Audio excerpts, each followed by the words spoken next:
അമ്മയും മകളും തമ്മിലുള്ള ഗാഢമായ ബന്ധത്തിൻ്റെ കഥ പറയുന്ന സിനിമയാണ് 2016 ഇറങ്ങിയ ഒരു ജപ്പാനീസ് സിനിമ ബർത്ത്ഡേ കാർഡ്. ഒരമ്മ തൻ്റെ മരണശേഷം തൻ്റെ മകൾ ജീവിതത്തിൻ്റെ ഓരോ ഘട്ടത്തിലും സ്വീകരിക്കേണ്ട കാര്യങ്ങൾ ഏതൊക്കെയെന്ന് മരണത്തിന് മുമ്പേ കത്തുകൾ എഴുതി വയ്ക്കുന്നതും പിന്നീട് ആ കത്തുകൾ അവളുടെ ഓരോ ജന്മദിനത്തിലും അവൾക്ക് ലഭിക്കുന്നതുമാണ് സിനിമയുടെ ഇതിവൃത്തം. 10 വയസ്സുള്ള ഒരു മകൾ, അവളുടെ അപ്പൻ, അമ്മ, അനുജൻ, അങ്ങനെ വളരെ സന്തോഷത്തോടെ പോകുന്ന ഒരു കുടുംബം. അങ്ങനെ ഇരിക്കുമ്പോഴാണ് ഇവളുടെ അമ്മയ്ക്ക് ഒരു മാരകമായ അസുഖം വരുന്നത്. അത് മരണകാരണമാണ് എന്നെല്ലാവർക്കും മനസ്സിലാകുന്നു. ആ ഇടയ്ക്ക് തന്നെയാണ് ഈ മകളുടെ 10 വയസ്സുള്ള മകളുടെ ജന്മദിനം സമാഗതമാകുന്നത്. ജന്മദിനം ആഘോഷിക്കുന്നതിനിടയിൽ അമ്മ മകൾക്കൊരു കത്ത് കൊടുക്കുകയാണ്. കത്ത് കിട്ടിക്കഴിയുമ്പോൾ മകൾക്ക് ഭയങ്കര സന്തോഷം. അവൾ ചോദിക്കുന്നു, അമ്മേ, എൻ്റെ അടുത്ത വർഷങ്ങളിലെ ജന്മദിനത്തിലും അമ്മ എനിക്ക് കത്തുകൾ ഇങ്ങനെ തരുമോ? അമ്മ പറയുന്നു, തീർച്ചയായിട്ടും. നിൻ്റെ 11ാമത്തെ വയസ്സിലെ ജന്മദിനത്തിനും 12ാം ജന്മദിനത്തിനും 13ാം ജന്മദിനത്തിനും നിനക്ക് ഞാൻ കത്തുകൾ നൽകും. നിനക്ക് മാത്രമല്ല, നിൻ്റെ അനുജനും ഞാൻ കത്തുകൾ എഴുതും. അങ്ങനെ ആ ദിവസം അവിടെ അവസാനിക്കുകയാണ്. അധികം വൈകാതെ ഈ അമ്മ മരിച്ചു പോന്നു. അമ്മയുടെ മരണശേഷം ഈ 10 വയസ്സുള്ള മകളും അവളുടെ അനുജനും ഒക്കെ സ്കൂളിൽ പോയിട്ട് തിരിച്ചു വന്നു കഴിയുമ്പം വീട്ടിലിരിക്കുന്ന അമ്മയുടെ ഫോട്ടോയുടെ അടുത്തേക്കാണ് ആദ്യം പോകുന്നത്. അവിടെ ചെന്ന്, അമ്മേ, ഞങ്ങൾ സ്കൂളിൽ നിന്ന് വന്നു, ഇന്നത്തെ കാര്യങ്ങളൊക്കെ ഭംഗിയായിട്ട് പോയി എന്നൊക്കെ പറയുന്ന ഹൃദയസ്പർശിയായ രംഗങ്ങളുണ്ട്. അങ്ങനെ ദിവസങ്ങൾ മുന്നോട്ട് പോകുന്നു. 1 വർഷം കഴിഞ്ഞപ്പോൾ ഇവളുടെ 11ാം ജന്മദിനമായി. 11ാം ജന്മദിനമായപ്പോഴേക്ക് ഇവൾക്ക് അമ്മയുടെ ഒരു കത്ത് കിട്ടുകയാണ്. ഈ കത്ത് യഥാർത്ഥത്തിൽ അമ്മ തൻ്റെ മരണക്കിടക്കയിൽ വെച്ച് മകളുടെ 20ാമത്തെ ജന്മദിനം വരെയുള്ള ഓരോ ജന്മദിനത്തിലും കൊടുക്കാൻ വേണ്ടി അപ്പനെ ഏൽപ്പിച്ചിട്ട് പോയ കത്തുകളാണ്. ഇവൾ ഈ കത്ത് തുറന്നു വായിക്കുമ്പം ഭയങ്കര സന്തോഷമാണ്. അമ്മയുടെ കത്താണല്ലോ. ആ കത്തിൽ എഴുതിയിരുന്നത് എങ്ങനെയാണ്: പ്രിയപ്പെട്ട മകളെ, നിൻ്റെ 11ാം ജന്മദിനത്തിൻ്റെ എല്ലാ ആശംസകളും നിനക്ക് ഞാൻ നേരുന്നു. ഈ അവസരത്തിൽ നേരിട്ട് നിന്നെ കാണാൻ സാധിക്കാത്തതിൽ എനിക്ക് വലിയ വിഷമമുണ്ട്. എങ്കിലും നീയും നിൻ്റെ അനുജനും പപ്പയും ഒക്കെ വളരെ സന്തോഷത്തോടെ മുന്നോട്ട് പോകുന്നു എന്ന് ഞാൻ അറിയുന്നു, ഞാൻ കാണുന്നു. ഞാൻ മുകളിലിരുന്ന്, ഞാനായിരിക്കേണ്ട സ്ഥലത്തായിരുന്ന് നിന്നെ എപ്പോഴും കാണുകയും നിൻ്റെ പ്രവർത്തനങ്ങളെ വീക്ഷിക്കുകയും ചെയ്യുന്നുണ്ട് എന്നൊക്കെ പറഞ്ഞുള്ള ഒരു കത്ത്. ആ കത്തിൻ്റെ ഒപ്പം തന്നെ ഒരു ചെറിയ കൂടിൻ്റെ അകത്ത് സൂര്യകാന്തി ചെടിയുടെ അരികൾ, വിത്തുകളും കൂടെ വെച്ചിട്ടുണ്ട്. അത് നടണമെന്നും ആ കത്തിലുണ്ട്. അങ്ങനെ കത്ത് വായിച്ചിട്ട് ഈ 10 വയസ്സുള്ള കുഞ്ഞും അവളുടെ അനുജനും കൂടെ അവരുടെ പൂന്തോട്ടത്തിൽ പോയി ഈ സൂര്യകാന്തി ചെടിയുടെ വിത്തുകൾ നടുകയാണ്. അപ്പോൾ അനുജൻ ചേച്ചിയോട് ചോദിക്കുന്നുണ്ട്, ഇപ്പോൾ നമ്മുടെ അമ്മ ഒരു നക്ഷത്രമായി മുകളിലുണ്ട് അല്ലേ? അപ്പോൾ അവളത് സമ്മതിക്കുകയാണ്. അപ്പോൾ തങ്ങളുടെ അമ്മ ഒരു നക്ഷത്രമായി, തിളങ്ങുന്ന നക്ഷത്രമായി ആകാശത്തിലുണ്ട് എന്ന ബോധ്യം ഈ 2 കുഞ്ഞുങ്ങളുടെ മനസ്സിലുണ്ട്. അതുകൊണ്ട് രാത്രികാലങ്ങളിൽ ഇവർ ആകാശത്തോട്ടൊക്കെ ഇങ്ങനെ പല പ്രാവശ്യം നോക്കിയിരിക്കുന്ന ദൃശ്യങ്ങൾ ഈ സിനിമയിൽ ഉടനീളം ആവർത്തിക്കുന്നുണ്ട്. അതിനുശേഷം ദിവസങ്ങൾ മുന്നോട്ട് പോകുന്നു. വർഷം 1 കഴിയുമ്പോൾ ഇവളുടെ 12ാം ജന്മദിനമാകുന്നു. അന്നും ഇവൾക്ക് അമ്മയുടെ കത്ത് കിട്ടുകയാണ്. ആ കത്തും ഇവൾ തുറന്നു നോക്കുമ്പോൾ അതിൻ്റെ അകത്ത് അമ്മ എഴുതിയിരിക്കുന്നത് ചോക്ലേറ്റ് കേക്ക് ഉണ്ടാക്കുന്നതിൻ്റെ റെസിപ്പിയാണ്. എന്ന് വെച്ചാൽ തൻ്റെ മകൾ അവളുടെ ജീവിതത്തിലെ ഓരോ ഘട്ടത്തിലും എത്തുമ്പോൾ എന്താണ് ചെയ്യേണ്ടത്, എങ്ങനെയാണ് ചെയ്യേണ്ടത് എന്നതിൻ്റെ വളരെ കൃത്യമായ ഉപദേശങ്ങളും മാർഗനിർദ്ദേശങ്ങളുമാണ് അമ്മ ഓരോ കത്തിലും എഴുതി വെക്കുന്നത്. അമ്മ എഴുതി വെച്ചിരിക്കുന്ന റെസിപ്പി അനുസരിച്ച് ഇവൾ ചോക്ലേറ്റ് കേക്ക് ഉണ്ടാക്കുന്നു. കേക്ക് ഉണ്ടാക്കി ക്ലാസ്സിലുള്ള എല്ലാ കുട്ടികൾക്കും കൊടുക്കുകയാണ്. അങ്ങനെ ജീവിതം മുന്നോട്ട് പോകുന്നു. 13ാമത്തെ ജന്മദിനമായി. 13ാം ജന്മദിനത്തിൽ അമ്മ ഇവൾക്ക് എഴുതിയത്, നീ ഇന്ന് ക്ലാസ് കട്ട് ചെയ്ത് ക്ലാസ്സിൽ പോകാതെ ഒറ്റയ്ക്ക് ഒരു സിനിമ കാണാൻ പോവുക എന്നാണ്. എന്ന് വെച്ചാൽ ജീവിതത്തിൻ്റെ ചില ഘട്ടങ്ങളിൽ മകൾ ഒറ്റയ്ക്കായി പോകും. അപ്പോൾ അവിടെയും അവൾ പിടിച്ചു നിൽക്കണമെന്നുള്ള ആഗ്രഹമായിരുന്നു അമ്മയുടെ ആ ഒരു കത്തിൻ്റെ പിന്നിൽ. അങ്ങനെ വീണ്ടും അടുത്ത വർഷമാവുന്നു. ഇവളുടെ 14ാമത്തെ ജന്മദിനമായി. അന്ന് അമ്മ ഇവൾക്ക് എഴുതിയത്, മകളെ, നിനക്ക് ഇന്ന് 14ാമത്തെ ജന്മദിനമാണ്, നിനക്കെല്ലാ ആശംസകളും നേരുന്നു. നിൻ്റെ ജീവിതത്തിൽ നിനക്കിഷ്ടപ്പെട്ട ചില ആൺകുട്ടികളെയൊക്കെ നീ കണ്ടിട്ടുണ്ടാവാം. അപ്പോൾ ആൺകുട്ടികളുമായിട്ടുള്ള ബന്ധം എങ്ങനെയായിരിക്കണമെന്നും അവരുമായിട്ടുള്ള ബന്ധത്തിൽ പുലർത്തേണ്ട പല കാര്യങ്ങളും അമ്മ ഇവൾക്ക് പറഞ്ഞു കൊടുക്കുകയാണ്. അതൊക്കെ ഇവൾ പ്രാവർത്തികമാക്കാനും ശ്രമിക്കുന്നുണ്ട്. പിന്നെ നമ്മൾ സിനിമയിൽ കാണുന്നത് ഇവളുടെ 17ാം ജന്മദിനത്തിന് അമ്മ അയക്കുന്ന കത്താണ്. 17ാം ജന്മദിനത്തിൽ അമ്മ അയച്ച കത്തിൽ അമ്മ എഴുതിയിരിക്കുന്നത് ഇവളോട് അമ്മയുടെ ജന്മദേശത്ത് പോയി അവിടെയുള്ള അമ്മയുടെ കൂട്ടുകാരെ കണ്ട് സംസാരിക്കാനാണ്. അങ്ങനെ ഇവൾ 17ാം ജന്മദിനത്തിൽ അമ്മയുടെ കൂട്ടുകാരുടെ അടുത്തേക്ക് പോകുന്നു, അമ്മയുടെ ജന്മനാട്ടിലേക്ക് പോകുന്നു. അവിടെ ചെല്ലുമ്പോഴാണ് ഇവൾ അറിയുന്നത് അമ്മ ഒരു വലിയ ആളായിരുന്നു. അമ്മ കോളേജിലൊക്കെ പഠിച്ചുകൊണ്ടിരുന്നപ്പോൾ വലിയ സ്റ്റാറായിരുന്നു, കോളേജിലെ ലീഡറായിരുന്നു. അങ്ങനെ അമ്മയെക്കുറിച്ചുള്ള വലിയ കഥകൾ, വലിയ കാര്യങ്ങളൊക്കെ കേട്ട് ഇവൾക്ക് തന്നെ ആകെപ്പാടെ വലിയൊരു അസ്വസ്ഥത, ഇവൾ അസ്വസ്ഥമാവുകയാണ് അവസാനം. കാരണം അമ്മയുടെ കഴിവുകളൊന്നും തനിക്കില്ലല്ലോ എന്നോർത്തപ്പോൾ ഇവൾക്ക് വിഷമമായി. അപ്പോൾ അമ്മയുടെ കൂട്ടുകാർ ഇവളെ ആശ്വസിപ്പിക്കുകയാണ്, അങ്ങനെയൊന്നുമല്ല, നീയാണ്, അമ്മയ്ക്കുള്ള കഴിവുകൾ നിനക്കില്ലെങ്കിൽ നിനക്ക് മറ്റ് അനവധി കഴിവുകളൊക്കെ ഉണ്ട് എന്നൊക്കെ പറഞ്ഞ് ഇവളെ ആശ്വസിപ്പിക്കുന്നു. ഇവൾ വളരെ സന്തോഷത്തോടുകൂടെ തൻ്റെ അമ്മ ആരായിരുന്നു, അമ്മയുടെ കഴിവുകളുടെ വലിയ ശ്രേഷ്ഠത ഒക്കെ മനസ്സിലാക്കി ഇവൾ തിരിച്ചു വരികയാണ്. പിന്നീട് നമ്മൾ സിനിമയിൽ കാണുന്നത് ഇവളുടെ 19ാമത്തെ ജന്മദിനത്തിന് കിട്ടുന്ന എഴുത്താണ്. ഇവളുടെ 19ാമത്തെ ജന്മദിനമാണ്. 18ാമത്തെ ജന്മദിനത്തെ പറ്റി പരാമർശമൊന്നുമില്ല. പക്ഷേ 18ാമത്തെ ജന്മദിനത്തിൽ ഒരു വോളണ്ടറി ഗ്രൂപ്പിൽ പോയി വർക്ക് ചെയ്യണമെന്നുള്ള അമ്മയുടെ നിർദ്ദേശം ഉണ്ടായിരുന്നുവെന്ന് 19ാമത്തെ ജന്മദിനത്തിൽ ഇവൾ പറയുന്നുണ്ട്. 19ാമത്തെ ജന്മദിനത്തിൻ്റെ പ്രത്യേകത, അന്ന് അമ്മയുടെ എഴുത്ത് വായിക്കാൻ ഇവൾ താല്പര്യം കാണിക്കുന്നില്ല എന്നുള്ളതാണ്. ഇവൾ ഭയങ്കര അരിശത്തിലാണ്. ഇവൾ പറയുകയാണ്, എൻ്റെ ജീവിതമാണ്, പക്ഷേ ഇപ്പോൾ എൻ്റെ ജീവിതം ഞാൻ അമ്മ പറഞ്ഞതുപോലെയാണ് നയിച്ചുകൊണ്ടിരിക്കുന്നത്. ഒരു റിബല്യസ് മെൻറ്റാലിറ്റി ഇവളുടെ മനസ്സിൽ രൂപപ്പെടുന്നു. ഇവൾ കത്ത് വായിക്കുന്നില്ല. അപ്പോൾ ഇവിടെ അപ്പനും ആങ്ങളെയൊക്കെ പറയുന്നുണ്ട്, നീ കത്ത് വായിര്, അമ്മ പറയുന്ന പോലെ ചെയ്യണമെന്നില്ല, പക്ഷേ നീ കത്ത് വായിര്. ഇവൾ കത്ത് വായിക്കാൻ തയ്യാറാകുന്നില്ല. ഇവൾ വീട്ടിൽ നിന്ന് ഇറങ്ങിപ്പോന്നു. വീട്ടിൽ നിന്ന് ഇറങ്ങി ഇവൾ നടന്നു പോകുമ്പം ഇവൾ സ്നേഹിക്കുന്ന ഒരു ചെറുപ്പക്കാരനെ വഴിയിൽ വെച്ച് കാണുന്നു. അവരൊരു റെസ്റ്റോറൻറ്റിൽ പോയി ഫുഡ് കഴിക്കുന്നു. അപ്പോൾ ഈ അമ്മയുടെ കാര്യവും കത്തിൻ്റെ കാര്യവും വീട്ടിൽ നിന്ന് പിണങ്ങിപ്പോകുന്ന കാര്യമൊക്കെ ഇവൾ പറയുകയാണ്. അപ്പോൾ അവൻ പറയുകയാണ്, ഞാനൊരിക്കലും എൻ്റെ അമ്മയെ വിഷമിപ്പിക്കുകയില്ല. കാരണം എൻ്റെ അപ്പനില്ലാതെ എൻ്റെ അമ്മയാണ് എന്നെയും എൻ്റെ അനിയനെയും ഇതുവരെയുള്ള ജീവിതത്തിൽ വളർത്തിയത്. അമ്മ ഒത്തിരി കഷ്ടപ്പെട്ടിട്ടുണ്ട് ജീവിതത്തിൽ. അതുകൊണ്ട് ഞാനൊരിക്കലും എൻ്റെ ജീവിതത്തിൽ എൻ്റെ അമ്മയോട് അരിശപ്പെടുകയില്ല എന്ന് പറയുന്നു. അത് ഇവളുടെ കണ്ണുകൾ തുറപ്പിക്കുകയാണ്. ഇവൾ സന്ധ്യയാകുമ്പം തിരികെ സ്വന്തം വീട്ടിൽ വരുന്നു. വീട്ടിൽ വന്നിട്ട് ഇവൾ അമ്മ തനിക്ക് എഴുതിയ കത്തെടുക്കുന്നു. കത്ത് തുറന്ന് വായിക്കുന്നു. ആ കത്തിൽ അമ്മ എഴുതിയിരിക്കുന്നത് ഇങ്ങനെയാണ്: മോളെ, ഈ കത്ത് എഴുതുന്നതിന് മുമ്പ് ഞാനും നിൻ്റെ അപ്പനും തമ്മിൽ ഒന്ന് വഴക്കിട്ടിരുന്നു. കാരണം ഞാൻ എഴുതിയ ഒരു എഴുത്ത് ഞാൻ തന്നെ കീറിക്കളഞ്ഞു. കാരണം 19 വയസ്സാകുമ്പം നീ എങ്ങനെയാകുമെന്ന് എനിക്കറിഞ്ഞുകൂടാ, നിൻ്റെ സ്വഭാവം എങ്ങനെയാകുമെന്ന് എനിക്കറിഞ്ഞുകൂടാ, നിൻ്റെ രീതികളോ ശൈലികളോ ഒന്നും എനിക്കറിയാൻ പറ്റത്തില്ല. അതുകൊണ്ട് ഞാൻ ഈ കത്തെഴുതിയാൽ നിനക്കത് ഉപകാരപ്രദമാവുകയോ ഇഷ്ടപ്പെടുവോ എന്നൊന്നും എനിക്കറിയില്ല. അതുകൊണ്ട് ഞാൻ എഴുതിയ കത്ത് കീറിക്കളഞ്ഞു. അപ്പോൾ നിൻ്റെ അപ്പൻ എന്നോട് പറഞ്ഞു, അങ്ങനെ ചെയ്യരുത്, നീ എന്തെഴുതിയാലും അത് അവൾക്ക് ഉപകാരപ്രദമാകും, അതുകൊണ്ട് നീ എഴുതണം എന്നുള്ള അപ്പൻ്റെ നിർദ്ദേശപ്രകാരമാണ്, സ്നേഹപൂർവമായ ആവശ്യപ്രകാരമാണ് ഞാൻ ഈ കത്ത് എഴുതുന്നത് എന്നതിൻ്റെ അകത്ത് എഴുതി വച്ചിട്ടുണ്ട്. എന്നിട്ട് കത്തിൻ്റെ അവസാനം അമ്മ ഇങ്ങനെയാണ് എഴുതുന്നത്: മോളെ, നിൻ്റെ 19ാമത്തെ ജന്മദിനത്തിൻ്റെ ആശംസകൾ. നീ ഇപ്പോൾ എന്താണെന്നോ എങ്ങനെയാണെന്നോ എന്നൊന്നും എനിക്ക് അറിഞ്ഞുകൂടാ.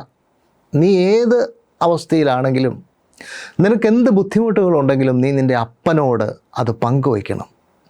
നീ ഇപ്പോൾ എന്തായിത്തീർന്നെങ്കിലും, നീ ഇപ്പോൾ എങ്ങനെയായിത്തീർന്നെങ്കിലും, ഏതവസ്ഥയിലാണെങ്കിലും മകളെ, ഞാനിപ്പോഴും നിന്നെ സ്നേഹിക്കുന്നു എന്നായിരുന്നു ആ കത്ത്. ആ കത്ത് വായിക്കുന്നതോടെ ഇവൾ കരയുന്നു. കരഞ്ഞിട്ട് ഇവൾ വീടിൻ്റെ അകത്ത് ചെന്ന് നോക്കുമ്പം സങ്കടപ്പെട്ട് ഒരു സെറ്റിയിൽ കിടന്നുറങ്ങുന്ന ഇവളുടെ അപ്പനെയാണ് കാണുന്നത്.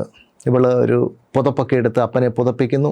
കണ്ണുനീരോടുകൂടി അവളവിടെ നിൽക്കുന്നു. അവളുടെ റിബല്യസ് ചിന്താഗതിയൊക്കെ മാറുന്നതായിട്ടുള്ള ഒരു സൂചന നമുക്കവിടെ കാണാൻ സാധിക്കും. വീണ്ടും വർഷം 1 മുന്നോട്ട് പോകുന്നു. ഇവളുടെ 20ാമത്തെ ജന്മദിനം. 20ാമത്തെ ജന്മദിനം വരെ അമ്മ ഇവൾക്ക് കത്തുകൾ എഴുതുന്നുള്ളൂ എന്ന് നേരത്തെ തന്നെ പറഞ്ഞിട്ടുണ്ട്. അപ്പോൾ 20ാമത്തെ ജന്മദിനത്തിന് ഇവൾ വളരെ സന്തോഷത്തോടു കൂടി തനിക്ക് കിട്ടിയ കത്ത് തുറന്നു നോക്കുകയാണ്. ആ കത്തിൽ ഇങ്ങനെയാണ് എഴുതിയിരിക്കുന്നത്: പ്രിയപ്പെട്ട മകളെ, നിൻ്റെ ജന്മദിനത്തിന് വളരെയധികം ആശംസകൾ നിനക്ക് ഞാൻ നേരുകയാണ്. നീ 20 വയസ്സുള്ള പ്രായപൂർത്തിയായ പക്വതയുള്ള ഒരു പെൺകുട്ടിയായി ഇതുവരെ ഉള്ള ഈ ജീവിതത്തിലൂടെ മാറിയിട്ടുണ്ട് എന്ന് ഞാൻ മനസ്സിലാക്കുന്നു. കഴിഞ്ഞ 10 വർഷക്കാലം കത്തുകളിലൂടെ നമ്മൾ പരസ്പരം സംസാരിച്ചു. നിന്നെ നയിക്കാനും നിന്നെ സ്നേഹിക്കാനും ഈ ഞാൻ എഴുതിയ കത്തുകൾ വഴി സാധിച്ചിട്ടുണ്ട് എന്നാണ് ഞാൻ വിശ്വസിക്കുന്നത്. മോളെ, ഒരു കാര്യം കൂടി നിന്നോട് ഞാൻ പറയാൻ ആഗ്രഹിക്കുന്നു. നീ ഒരിക്കൽ എന്നോട് ജീവിതത്തിൽ അരിശപ്പെട്ടിട്ടുണ്ട്. എലമെൻ്ററി സ്കൂളിൽ പഠിച്ചുകൊണ്ടിരുന്നപ്പോൾ ഒരു ക്വിസ് മത്സരത്തിന് കയറിയിട്ട് ഒരു ഉത്തരം പോലും പറയാതെ നീ ഇറങ്ങി വന്നപ്പോൾ ഞാൻ നിന്നോട് പറഞ്ഞു, മോളെ, നീ ഒത്തിരി കഴിവുകളുള്ള ആളാണ് എന്ന്. അന്ന് നീ എന്നോട് അരിശപ്പെട്ടിട്ട് ചോദിച്ചു, അമ്മയുടെ ജീവിതത്തിൽ ആഗ്രഹിച്ചതെല്ലാം നേടിയിട്ടുണ്ടോ? അമ്മയുടെ സ്വപ്നങ്ങൾക്കനുസരിച്ചാണോ ജീവിച്ചതെന്ന് നീ എന്നോട് ചോദിച്ചു. അന്ന് ഞാൻ നിന്നോട് മറുപടി ഒന്നും പറയുന്നില്ല. പക്ഷേ ആ മറുപടി ഞാനിപ്പോൾ ഈ കത്തിൽ നിന്നോട് പറയുകയാണ്. മോളെ, എൻ്റെ ജീവിതത്തിൽ ഒരുപാട് സ്വപ്നങ്ങളുണ്ടായിരുന്നു. എൻ്റെ സ്വപ്നങ്ങൾക്കനുസരിച്ചൊന്നും ജീവിക്കാൻ എനിക്ക് സാധിച്ചിട്ടില്ല. എൻ്റെ സ്വപ്നങ്ങളൊന്നും പൂർത്തിയാക്കാൻ എനിക്ക് സാധിച്ചിട്ടില്ല. പക്ഷെ ഞാനിപ്പോൾ ജീവിക്കുന്ന ഈ ജീവിതത്തിൽ ഞാൻ പരിപൂർണമായിട്ട് സംതൃപ്തയാണ്. ഞാൻ വളരെ ആഹ്ലാദവതിയാണ്. ഞാൻ അഭിമാനിക്കുന്നു എൻ്റെ ജീവിതത്തിൽ. എൻ്റെ ജീവിതത്തിൽ നിൻ്റെ അപ്പനെ ഞാൻ കാണുന്നു. ഞങ്ങൾ സ്നേഹത്തിലാവുന്നു. ഞങ്ങൾ വിവാഹം കഴിക്കുന്നു. ഞങ്ങൾക്ക് നീയും നിൻ്റെ അനുജനും എന്നുള്ള 2 കുട്ടികളുണ്ടാവുന്നു. എൻ്റെ ജീവിതത്തിൽ ഞാൻ പരിപൂർണമായും സന്തോഷവതിയാണ്. അതുകൊണ്ട് നീയും അതുപോലെയൊക്കെ ആകണം എന്നൊക്കെയുള്ള ഒരു ഉപദേശമായിരുന്നു ആ കത്തിൽ. അവസാനം നിനക്ക് എല്ലാ നന്മകളും ആശംസിക്കുന്നു, ഗുഡ് ബൈ എന്നൊക്കെ പറഞ്ഞ് ആ കത്ത് അവസാനിക്കുകയാണ്. ഈ കത്ത് വായിക്കുന്നത് ഒരു സന്ധ്യാസമയത്താണ്.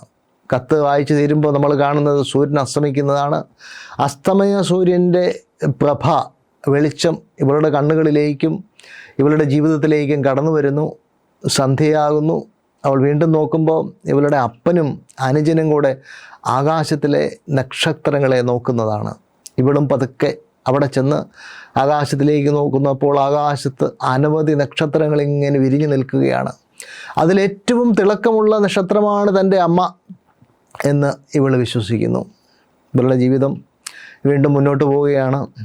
ഇവളുടെ ഇഷ്ടമുള്ള ഒരു ചെറുപ്പക്കാരനുമായിട്ടുള്ള നല്ല രീതിയിലുള്ള ബന്ധം തുടരുന്നു. മറ്റ് പല കാര്യങ്ങൾ ചെയ്യുന്നു. ജോലിയിൽ ഏർപ്പെടുന്നു. ഒരു ക്വിസ് മത്സരത്തിൽ അമ്മ പങ്കെടുക്കാൻ ആഗ്രഹിച്ചിട്ട് അമ്മയ്ക്ക് സാധിക്കാത്ത ഒരു ക്വിസ് മത്സരത്തിൽ ഇവൾ പങ്കെടുക്കുന്നു. അങ്ങനെ ഇവളുടെ 21ാമത്തെ ജന്മദിനമായി. 21ാമത്തെ ജന്മദിനത്തിന് കത്തുകളൊന്നുമില്ല. അപ്പോൾ ഇവളുടെ കാമുകൻ, ഇവളെ സ്നേഹിക്കുന്നവൻ, ഇവൾക്കൊരു കത്ത് കൊടുക്കുകയാണ്. എന്നിട്ട് പറയുന്നു, നിനക്ക് എല്ലാ വർഷവും ഒരു കത്ത് കിട്ടുന്നതാണല്ലോ അമ്മയുടെ. ഈ വർഷം അമ്മയുടെ കത്തില്ലാത്തതുകൊണ്ട് ഞാൻ നിനക്കൊരു കത്ത് എഴുതുകയാണ്. അവൾ ആ കത്ത് തുറന്നു. ആ കത്തിൽ ആകപ്പാടെ ഒരു കാര്യം മാത്രമേ എഴുതി വെച്ചിട്ടുള്ളൂ: നമുക്ക് ഒരുമിച്ച് സന്തോഷത്തോടെ മുന്നോട്ട് പോകാം എന്നുള്ള ഒരു ഒറ്റ വരി കത്തായിരുന്നു അത്. ആ കത്തും അവളെ വളരെയധികം സന്തോഷിപ്പിക്കുന്നു. ജീവിതം ഇങ്ങനെ മുന്നോട്ട് പോയി. അവസാനം ഇവളുടെ വിവാഹത്തിൻ്റെ സമയമായി. ഈ ചെറുപ്പക്കാരനുമായിട്ടുള്ള വിവാഹം നടത്താൻ അപ്പൻ അനുവദിക്കുന്നു. അങ്ങനെ വളരെ സന്തോഷത്തോടെ വിവാഹത്തിൻ്റെ കാര്യങ്ങളൊക്കെയായി വിവാഹ വസ്ത്രങ്ങൾ അണിഞ്ഞ്, തലയിലെ നെറ്റ് മാത്രം അവൾ ഇട്ടിട്ടില്ല, വിവാഹ വസ്ത്രങ്ങൾ അണിഞ്ഞ് സന്തോഷത്തോടെ ഇവൾ നിൽക്കുമ്പം ഇവളുടെ അപ്പനും അനുജനും കൂടെ ആ മുറിയിലേക്ക് കയറി വരികയാണ്. അപ്പനും അനുജനും കൂടെ കയറി വന്നത് തന്നെ അനുഗ്രഹിക്കാനാണെന്നാണ് ഇവൾ വിചാരിക്കുന്നത്. പക്ഷേ അവർ കയറി വന്നിട്ട് ഇവളോട് പറയുകയാണ്, അനുജനാണ് പറയുന്നത്, ചേച്ചിയുടെ വിവാഹ ദിനത്തിൽ നൽകാൻ വേണ്ടി മറ്റൊരു കത്ത് അമ്മ എൻ്റെ കയ്യിൽ നൽകി ഏൽപ്പിച്ചിട്ടുണ്ടായിരുന്നു. ഇവൾക്ക് ഭയങ്കര അതിശയമായി. അപ്പോൾ അവൻ തുടരുകയാണ്, അപ്പനോട് പോലും അങ്ങനെ ഒരു കത്ത് എഴുതിയിട്ടുണ്ടെന്ന് അമ്മ പറഞ്ഞിട്ടുണ്ടായിരുന്നില്ല. എൻ്റെ കഴിഞ്ഞ ജന്മദിനത്തിൻ്റെ കത്തിൻ്റെ ഒപ്പമാണ് അമ്മ ആ കത്ത് വെച്ചിരുന്നത്. അവൻ ആ കത്ത് ചേച്ചിക്ക് കൊടുക്കുന്നു. ചേച്ചി ഒറ്റയ്ക്കിരുന്ന് ഈ കത്ത് വായിക്കുമെന്ന് പറഞ്ഞ് അപ്പനും ഈ അനുജനും കൂടെ മുറിയിൽ നിന്ന് ഇറങ്ങിപ്പോകുന്നു. ഇവൾ കത്ത് നോക്കിയപ്പം തൻ്റെ അമ്മയുടെ കൈശ്വരം തന്നെയാണ്. ഇവൾക്ക് ഭയങ്കര സന്തോഷമായി. ഇവളുടെ സന്തോഷം നമുക്ക് വർണ്ണിക്കാനാവില്ല. ഇവൾ ആ കത്ത് വായിക്കുന്നു. കത്തിൽ ഇങ്ങനെയാണ് എഴുതിയിരിക്കുന്നത്: മോളെ, ഇന്ന് നിൻ്റെ വിവാഹത്തിൻ്റെ ദിനമാണല്ലേ. നിനക്കെല്ലാ ആശംസകളും അഭിനന്ദനങ്ങളും ഞാൻ നേരുകയാണ്. നിൻ്റെ വിവാഹത്തിൽ പങ്കെടുക്കാൻ എനിക്ക് സാധിക്കുന്നില്ല എന്നത് എനിക്ക് കുറച്ചൊക്കെ സങ്കടം ഉണ്ടാക്കുന്നുണ്ട്. എങ്കിലും നിൻ്റെ വിവാഹത്തിൻ്റെ എല്ലാ ആശംസകളും ഞാൻ നേരുകയാണ്. നീ നല്ലൊരു മകളായതുകൊണ്ട് നിൻ്റെ ജീവിത പങ്കാളിയായിട്ട് നീ കണ്ടുപിടിച്ച ആളും നല്ല ഒരാളായിരിക്കുമെന്ന് ഉറപ്പുണ്ട്. ഇനിയുള്ള കാര്യം മകളെ നീ കൂടുതൽ ശ്രദ്ധിക്കണം. നിൻ്റെ അനുജന് സുഖമെന്ന് ഞാൻ കരുതുന്നു. നിൻ്റെ എല്ലാ കാര്യങ്ങളും നല്ല രീതിയിൽ ശ്രദ്ധിക്കണമെന്ന് ഞാൻ അവൻ ഓരോ കത്തെഴുതുമ്പോഴും എഴുതുന്നുണ്ടായിരുന്നു. അമ്മ കത്ത് അനുജനും എഴുതുന്നുണ്ടായിരുന്നു. അപ്പോൾ അവൻ നിൻ്റെ കാര്യങ്ങളെല്ലാം നന്നായിട്ട് നോക്കണമെന്നും നിന്നെ പരിപാലിക്കണമെന്നും ഞാൻ അവൻ എഴുതുന്നുണ്ടായിരുന്നു. അവൻ അങ്ങനെയൊക്കെ ആണല്ലോ ചെയ്തുകൊണ്ടിരിക്കുന്നത്, അല്ലേ? നിൻ്റെ ജീവിതത്തിൽ എന്തെങ്കിലും പ്രശ്നങ്ങളുണ്ടാകുമ്പോൾ അവൻ നിന്നെ സംരക്ഷിക്കും. നീ അത് ഓർമ്മിക്കണം. പിന്നെ നിൻ്റെ പിതാവ് ഈ ഭൂമിയിൽ എല്ലാ മനുഷ്യരും നിന്നെ ഉപേക്ഷിച്ചാലും ഒറ്റപ്പെടുത്തിയാലും നീ നിൻ്റെ അപ്പൻ്റെ അടുത്ത് ചെല്ലുക. അപ്പൻ നിന്നെ ഒരിക്കലും ഉപേക്ഷിക്കുകയില്ല. മോളെ, നീ അസാമാന്യമായ കഴിവുകളുള്ള ഒരാളാണ്. നീ അനുഗ്രഹിക്കപ്പെട്ട ഒരു മകളാണ്. ഒത്തിരി നന്മകൾ നിന്നിലുണ്ട്. ആ നന്മകളുടെ പൂർത്തീകരണമായി നിൻ്റെ ജീവിതം നീ മുന്നോട്ട് തുടരുകയും ചെയ്യണം. നിൻ്റെ അമ്മയായതിൽ ഞാൻ അഭിമാനിക്കുകയാണ്. നിൻ്റെ ജീവിതം അതിൻ്റെ സന്തോഷത്തിൻ്റെ പൂർണ്ണതയിൽ നിൻ്റെ ഭർത്താവൊത്ത് നീ ജീവിക്കണം എന്നൊക്കെ പറയുന്ന ഒരെഴുത്ത്. ആ കത്ത് വായിച്ചിട്ട് അവൾ നിന്ന് കരയുകയാണ്. അവൾക്ക് വേറെ എന്ത് ചെയ്യാൻ സാധിക്കും? അത്രമാത്രം തീക്ഷ്ണവും തീവ്രവുമായ സ്നേഹത്തിൻ്റെ ഒരു വെളിപ്പെടുത്തലായിട്ടാണ് ആ കത്ത് അവൾക്ക് ലഭിക്കുന്നത്. അതിനുശേഷം അവളുടെ വിവാഹം നടക്കുന്നു. വിവാഹത്തിനായിട്ട് അപ്പൻ ഇവളെ പള്ളിയിൽ വെച്ചാണ് വിവാഹം നടക്കുന്നത്. പള്ളിയിലേക്ക് കൊണ്ടുപോകുന്നു. അവിടെ വെച്ച് വിവാഹം നടക്കുന്നു. സിനിമ അങ്ങനെ അവസാനിക്കുകയാണ്. അതിമനോഹരമായ ഒരു സിനിമ എന്നേ നമുക്കിതിനെ വിശേഷിപ്പിക്കാനാവും. നമ്മൾ ഈ സിനിമ കാണുന്ന എല്ലാ മനുഷ്യരും ഇത് കണ്ട് ഒരു തുള്ളി കണ്ണുനീരെങ്കിലും അവരുടെ കണ്ണിൽ നിന്ന് വരാതിരിക്കില്ല എന്നത് അങ്ങനെയാണ്. അത്രമാത്രം തീവ്രമായ അമ്മ മകൾ ബന്ധത്തിൻ്റെ ആവിഷ്കാരമാണ് ഈ സിനിമയിൽ നടത്തുന്നത്. ഇതിൻ്റെ സംഭാഷണങ്ങൾ, ഇതിലെ പശ്ചാത്തല സംഗീതം, ഇതിലെ ദൃശ്യങ്ങളൊക്കെ നമ്മളെ വളരെയധികം ആകർഷിക്കുന്നതാണ്. ഈ സിനിമ കണ്ടുകൊണ്ടിരിക്കുമ്പോൾ നമുക്ക് തോന്നും, നമ്മുടെ ജന്മദിനത്തിലും നമ്മുടെ അപ്പനോ അമ്മയോ ഇതുപോലൊരു കത്തോ ഒരു സന്ദേശമോ ഉപദേശമോ ഒക്കെ നമുക്ക് തന്നായിരുന്നെങ്കിൽ എത്ര നല്ലതായിരുന്നു എന്ന് നമ്മൾ ചിലപ്പോൾ ഓർത്തു പോകും. പക്ഷേ നമ്മൾ ഓർക്കണം, നമ്മുടെ ജന്മദിനത്തിൽ മാത്രമല്ല, നമ്മുടെ ജീവിതത്തിലെ ഓരോ ദിവസത്തിലും നമ്മുടെ അപ്പനും അമ്മയും ഒക്കെ ഓരോരോ ഉപദേശം ഓരോരോ കാര്യത്തിന് നമുക്ക് നൽകുന്നുണ്ട്. നമ്മളൊന്നും അതിനെ സ്വീകരിക്കുന്നില്ല എന്നതാണ് യാഥാർത്ഥ്യം. ഈ സിനിമ കണ്ടു കഴിയുന്ന ഓരോ മനുഷ്യനും, അല്ലെങ്കിൽ ഈ സിനിമയുടെ കഥ കേൾക്കുന്ന ഓരോ മനുഷ്യനും ഈ ദിവസം അവരവരുടെ അപ്പനെയും അമ്മയെയും ഓർമ്മിക്കുക. നിങ്ങൾ ഒരുമിച്ചാണ് താമസിക്കുന്നതെങ്കിൽ അപ്പൻ്റെയും അമ്മയുടെ അടുത്തേക്ക് ചെന്ന് അല്പസമയം സ്നേഹത്തോടെ സംഭാഷണം നടത്തുക. അപ്പനിൽ നിന്നും അമ്മയിൽ നിന്നും ദൂരെ മാറിയാണ് നിങ്ങൾ താമസിക്കുന്നതെങ്കിൽ ഒരു ഫോൺ കോളിലൂടെ നമുക്ക് അവരോടുള്ള സ്നേഹം നമ്മൾ വെളിപ്പെടുത്തുക. നമ്മളുടെ അപ്പനും അമ്മയും ഒക്കെ മരിച്ചു പോയതാണെങ്കിൽ ഈ ദിവസം കൂടുതലായി നമ്മൾ അവരെക്കുറിച്ച് ഓർമ്മിക്കുക. കാരണം ഓരോ ജന്മദിനത്തിലും തൻ്റെ മകൾ കടക്കുന്ന പുതിയ വർഷത്തിലേക്ക് അവൾക്ക് ആവശ്യമായത് എന്തെന്ന് മനസ്സിലാക്കുന്ന ഒരമ്മയുടെ തീവ്ര സ്നേഹത്തിൻ്റെ കഥയായ ബർത്ത്ഡേ കാർഡ് എന്നുള്ള 2016 ഈ ജപ്പാനീസ് സിനിമ കണ്ടിട്ട് അതിനേക്കാളും കൂടുതൽ മനോഹരമായ കാര്യമൊന്നും നമുക്ക് ഈ ഭൂമിയിൽ ചെയ്യാനില്ല. നമ്മുടെ മാതാപിതാക്കളെ കൂടുതൽ സ്നേഹിക്കുക.